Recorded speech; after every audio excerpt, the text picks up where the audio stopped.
Tonight our scene is set in front of the Bronx Hospital, where a young woman by the name of Rachel has found out this evening that she is afflicted with large cell carcinoma in her lung. It's raining outside currently, and young Rachel is heading to her car rather distraught. We shall start our scene here.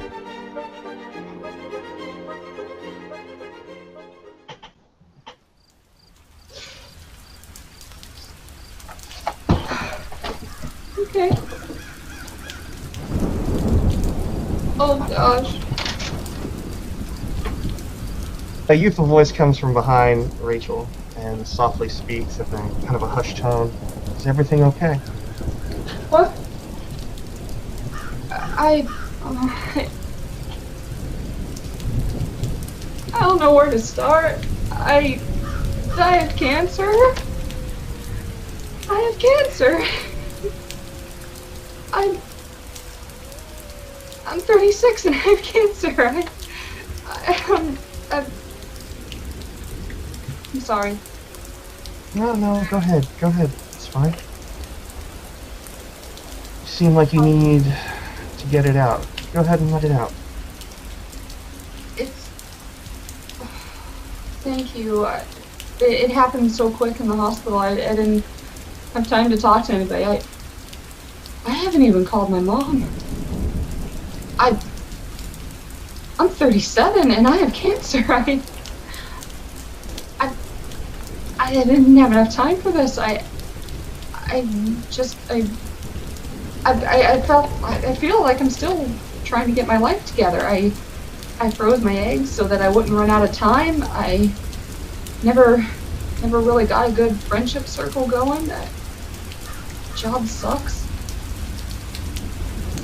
And now it's over. And I'm kind of like, that was the whole thing? What was your prognosis? 5 months. I'm not even gonna make Christmas. Oh, shit. A long sigh comes from behind Rachel as a delicate hand comes to her shoulder. You seem like you deserve a better deal than what you got. Well, yeah. I don't know. If you had the chance, if you were given the opportunity, how much better would you make your life?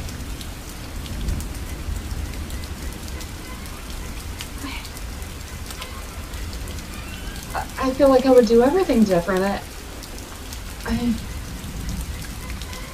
feel like I was either being too safe or not safe enough.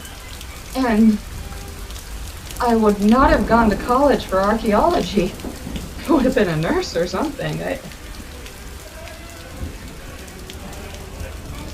don't know. Yeah, coulda, woulda, shoulda.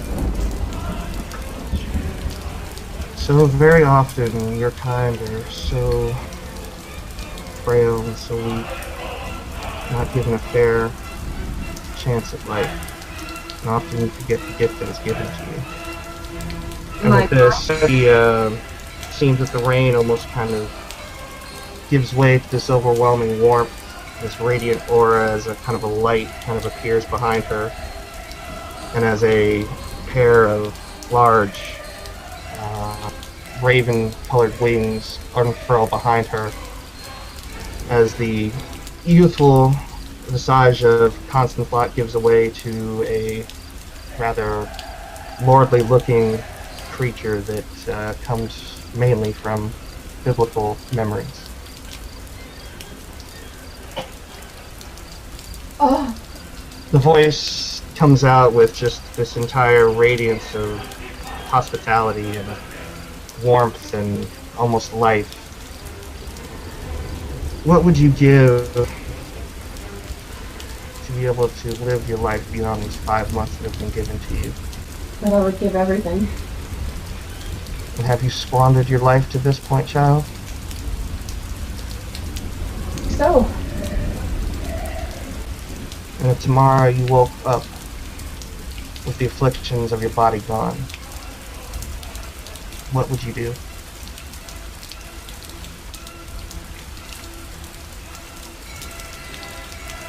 um,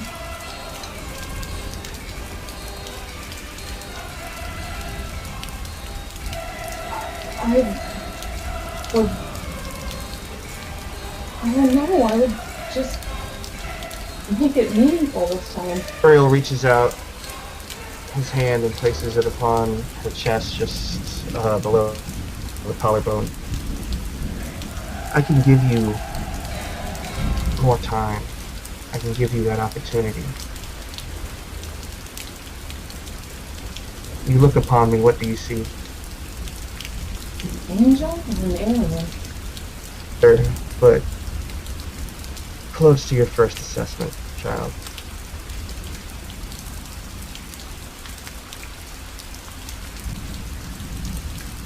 Oh, I need to say it, but I can see it in your eyes. He kind of looks down at her, stepping in front of her next to the car as the apocalyptic form, melts away, leaving behind the form of Constance Locke, who looks as a useful 19-year-old. Seems that fate has conspired to put me in your presence this evening. I have to do. I think the first thing we need is a bit of tea. And we will go ahead and jump to Zuriel and Rachel inside a cafe in the Bronx. Sitting across from her, Zuriel's ordered tea. So what does happen? Well, it depends on what you want to happen and what you're willing to pay for it. Okay. I suppose for you to understand that, we would have to start at a very basic level of what I am, what you think I am. I don't have much. It's not material things I'm after. I can get those very easily, and I don't have to go into the majesty you saw before for such things. Like the stories then? You take my soul? I'm quite so brash. A Faustian type deal, which I'm looking for you, gives me something that I need that you have. Something I don't have. Something I can never have. I don't know. I don't even know if I have it. You do. Somewhere deep down in there.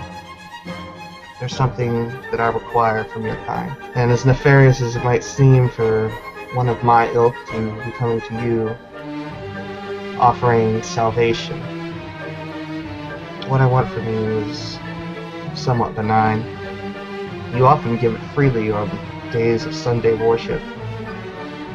You give it freely to your access to your material goods and to your politicians. Something so crude as material objects and money, if that's what you're getting at. Time? Not so much. You harbor that divine spark inside of you, all of you do.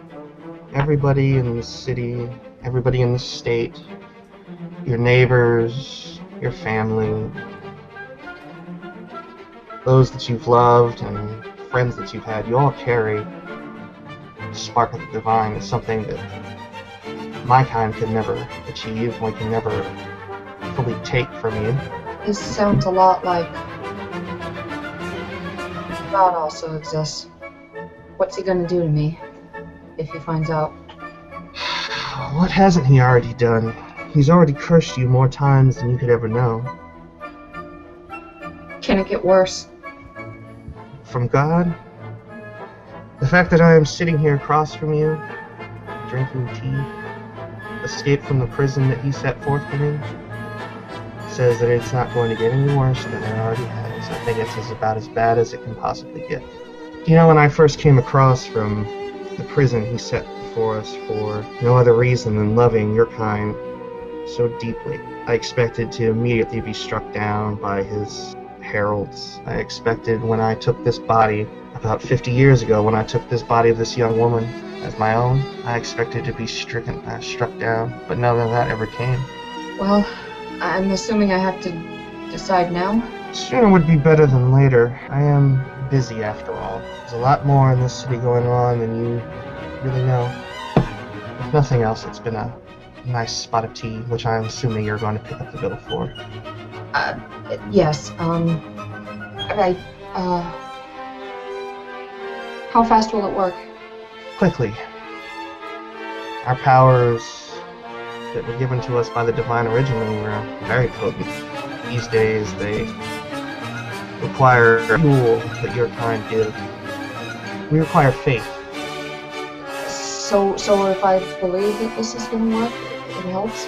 I suppose it couldn't hurt, but to enter into a pact with a mortal, with one of your kind, means that I can pull faith from you at will, and I can tell you that, unlike some of my other counterparts, and some of my brothers and sisters, I don't take greedily. I don't inflict pain upon you. At least I try not to. How long will I live? That all depends on how much directly I watch over you. Do you know how much you will? Oh, it all depends at any given time. If I were in dire need of it, I may pull more and harder than you're prepared to accept at that moment, but you're not the only vessel I draw from. Right. Okay. Trepidation in your eyes, that hesitance, just makes me sad almost. For your kind used to trust us so freely. Do you know when we first came down to teach All Father and All Mother, that they took God's curse upon them because they felt the love that we had for them. Our love was an unconditional one all those ages ago. And they believed in us and they gave us their faith freely. And we watched over them and we protected them because of that. I can do much the same for you. How do I say yes? Zuriel places out the hand across the table. Take my hand. Agree to a pact. As long as I fulfill my terms and you fulfill yours, I'll watch over you and protect you as much as you desire. I'll know when you're in danger. I'll know when you need someone. I'll always be there. Symbiotic. I see. All right. By the way, you can call me Zuriel. Call forth that name whenever you're in danger, and I will hear you no matter where I am. All right. And that he places his hand over top hers and just gently lets the evocation of awakening flow from his form into hers. At that point, Rachel can feel the inner workings of the tumors that she has in her body slowly shifting. And while it should seem like a terrifyingly painful ordeal, the radiance of the evocation seems to overwhelm the senses with just this warmth and gentle aura about it. And as Zuriel parts his hand from her, she looks down, she can see an orb of this almost black viscous liquid. Oh! What? What is that? This, my dear, Zuriel places his hand over the cup and lets it fall into the cup where it slowly solidifies. I don't want you to go back to your doctor right away. I want you to go back to your doctor after this 5 months that he gave you to go spend time with your family has ended. And I want you to go in for a checkup where you've decided that you're going to try to fight. When he does another scan upon your body, he'll see that your body has fought off, almost like a miracle, this cancer that afflicted you. All right. 5 months. I can do that.